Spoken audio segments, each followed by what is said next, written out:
Assalamualaikum Bu Esti. Waalaikumsalam Bu Ninda. Gimana nih kabarnya Bu Esti? Alhamdulillah hari ini baik-baik dan bahagia Bu. Baik ya, sehat ya tentunya ya. Alhamdulillah sehat. Oke, baik Bu Esti. Sebelum memulai proses coaching hari ini, di sini saya berperan sebagai supervisor untuk melihat proses coaching yang akan Ibu lakukan nanti bersama dengan coaching. Tapi sebelumnya di sini saya akan sampaikan beberapa hal terkait dengan rubrik penilaian dalam observasi saya nanti. Nah, di sini tujuannya biar Ibu tentunya juga harus tahu juga ya hal apa yang akan dinilai. Untuk rubrik penilaian yang akan menjadi acuan saya adalah saya harapkan dalam proses percakapan nanti Bu Esti akan memiliki kompetensi prinsip-prinsip coaching, yaitu meliputi kemitraan, kemudian proses kreatif, dan memaksimalkan potensi. Dan tentunya selain itu Ibu juga memiliki kompetensi inti dari coaching yang meliputi present atau kehadiran penuh, kemudian mendengarkan aktif dan mengajukan pertanyaan berbobot dengan menggunakan teknik rasa. Saya berharap nanti dalam proses percakapan Ibu ketika melakukan proses coaching menggunakan alur tirta, yaitu tujuan, kemudian identifikasi, rencana aksi, dan tanggung jawab. Nah, itu beberapa rubrik penilaian yang akan saya jadikan acuan dalam mengamati Ibu. Bisa dipahami Bu Esti? Insya Allah bisa Bu Ninda. Oke, baik. Begitu ya Bu Esti ya. Selanjutnya sebelum dimulai dalam proses coaching, ada pertanyaan yang saya ajukan. Yang pertama, kompetensi mana yang akan Ibu kembangkan dalam proses coaching nanti Bu Esti? Baiklah Bu Ninda, untuk kompetensi yang ingin saya kembangkan itu ada dua Bu, yaitu mendengarkan aktif dan mengajukan pertanyaan berbobot dengan menggunakan teknik rasa. Baik, luar biasa sekali ya. Jadi ada mendengarkan aktif, kemudian ada mengajukan pertanyaan yang berbobot. Nah, dari dua kompetensi ini, bagian kompetensi mana yang secara spesifik ingin Bu Esti kembangkan dalam proses coaching nanti? Nah, kompetensi spesifik yang ingin saya kembangkan nanti itu adalah mendengarkan aktif, sehingga saya itu bisa menggali potensi dari si coachingnya, sehingga bisa menemukan solusi dari permasalahan yang dihadapi si coaching tersendiri. Itu sendiri Bu. Oke, baik. Jadi memang salah satu kunci untuk kita bisa menggali banyak hal dari coaching kita adalah dengan mendengarkan aktif seperti itu ya Bu Esti ya. Terakhir nih, sebagai indikator pencapaian yang ingin Bu Esti tuju dalam percakapan ini nanti apa Bu Esti? Ya, indikator yang ingin saya tuju dalam coaching ini, saya itu menerapkan alur tirta yang runtut. Saya itu bisa menggali ide-ide dari coaching sendiri, sehingga dia itu bisa menemukan solusi atas permasalahan yang dihadapinya sendiri, seperti itu Bu Ninda.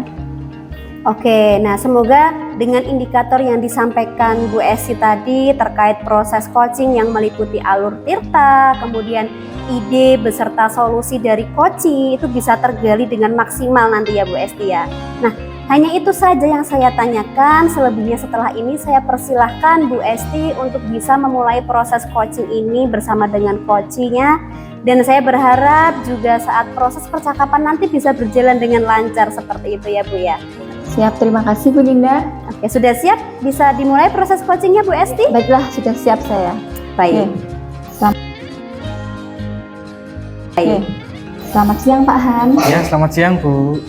Bagaimana kabarnya hari ini? Ya, alhamdulillah baik. Gimana kabarnya Bu Esti? Alhamdulillah saya juga baik Pak Han. Ya. Gini Pak Han, ini kan saya beberapa hari itu melihat Pak Han itu dalam kondisinya kok tampak lesu, itu sebenarnya Pak Han sedang mengalami apa ya? Oh ya Ibu, ini saya baru mengalami ada salah satu murid saya itu yang pasif di dalam pembelajaran di kelas. Di sini saya itu sangat takut karena di sini saya mengajar di kelas 6. Takut kenapa? Anak kalau pasif nanti ketinggalan dalam pembelajaran, takutnya anak nilainya jelek gitu Bu. Nah gitu ya, jadi Pak Han itu merasa ketakutan ketika melihat anak-anak itu pasif pada pembelajaran di kelasnya. Nah, kemudian harapan Pak Han sendiri yang ingin Pak Han dapatkan dari obrolan kita nanti apa ya Pak Han? Harapan saya itu anak itu bisa aktif lagi seperti hari-hari kemarin gitu. Jadi nanti bisa fokus lagi dan tidak pasif. Karena nanti kalau pasif itu akan mengakibatkan yang tidak diinginkan gitu Bu. Nah, kejadian itu sudah berlangsung berapa lama Pak? Kejadian ini sudah berlangsung hampir 3 hari, Bu. Ya, dari 3 hari ini apakah kejadian ini sudah pernah terjadi sebelumnya? Sebenarnya sudah terjadi di awal bulan atau di awal tahun ya, waktu kenaikan, terus itu dengan anak yang sama, itu pernah terjadi di awal bulan atau di awal pembelajaran masuk pertama kali gitu, Bu. Menurut Pak Han sendiri yang menyebabkan hal itu bisa terjadi itu apa ya Pak Han? Ini ada faktor ya yang menyebabkan murid itu pasif. Itu mungkin anak itu merasa kurang percaya diri. Ada lagi karena anak itu materi mungkin apa ya, tidak tertarik, Bu, tidak tertarik dalam materi pembelajaran di kelas gitu. Ya, jadi faktor penyebabnya itu ada anak merasa kurang percaya diri, kemudian juga tidak tertarik dengan mata pelajaran yang ada di kelas. Nah, kemudian yang rencana yang ingin Pak Han sendiri lakukan itu apa ya untuk menyelesaikan permasalahan-permasalahan tersebut? Ya, saya memiliki rencana itu mengajak murid tersebut untuk berpartisipasi aktif dalam pembelajaran di kelas. Selain itu, saya juga akan mengajak untuk turut serta dalam tugas kelompok bersama dengan murid lain, karena nanti di situ saya dalam memandu kelompok, anak tersebut akan menjadi rencana saya biar aktif lagi, tidak pasif. Iya, jadi rencananya itu mengajak murid tersebut untuk berpartisipasi aktif dan dalam kerja kelompok seperti itu ya Pak Han. Ya. Kemudian rencana itu akan dilaksanakan kapan? Ini saya akan rencanakan minggu ini, Bu.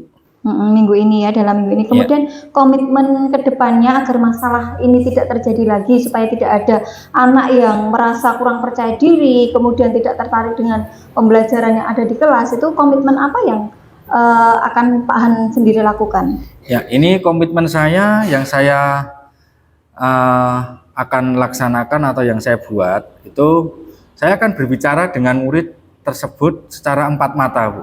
Yang pertama itu. Yang kedua, saya akan memberikan arahan positif kepada murid tersebut agar aktif di kelas.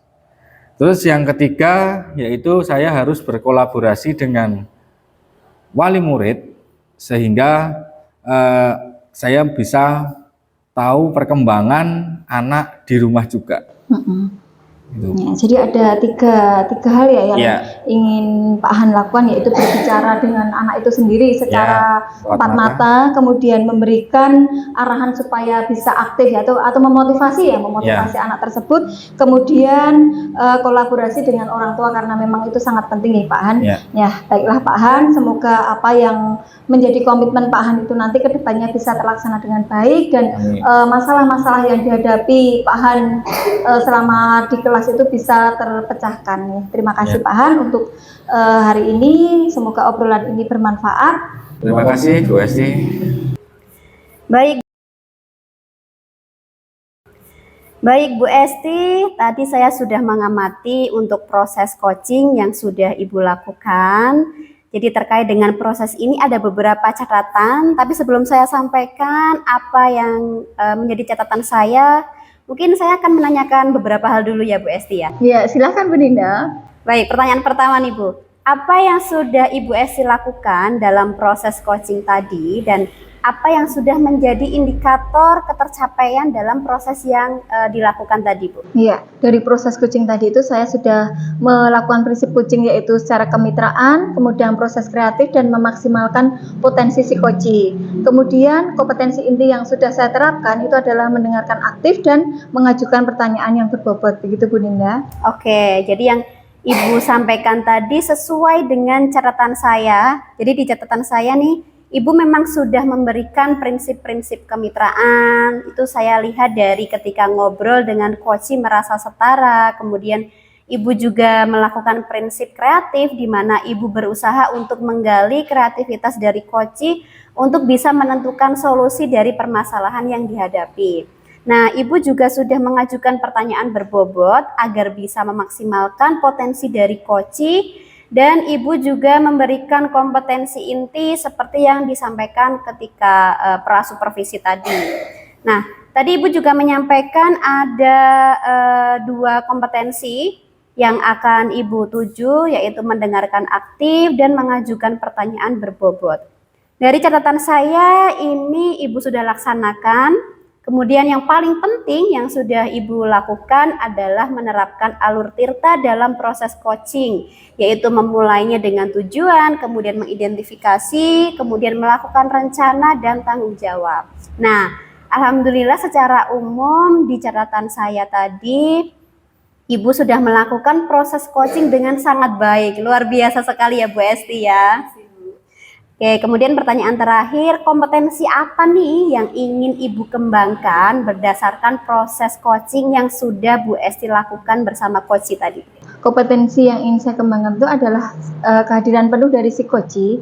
Jadi agar si coach itu bisa lebih rileks saat menyampaikan permasalahan yang dihadapi dan bisa menyelesaikan masalahnya sendiri. Dia menggali kemampuannya untuk menyelesaikan masalahnya tersendiri, Bu. Oke, jadi kehadiran penuh menjadi kompetensi yang ingin Bu Esti kembangkan seperti itu ya. Saya berdoa semoga nanti teknik ini bisa dimaksimalkan oleh Bu Esti agar semakin tajam ketika nanti memberikan pelayanan coaching kepada coachingnya seperti itu. Nah, kemudian saya juga berharap proses dari coaching ini tadi bisa menjadi bekal Ibu dalam proses coaching ke depannya agar bisa sesuai harapan. Seperti itu Bu Esti. Terima kasih, proses yang sangat luar biasa, semoga bisa memberikan dampak yang berarti untuk peningkatan kompetensi Bu Esti. Terima kasih ya Bu Dinda. Baik, sama-sama Bu Esti.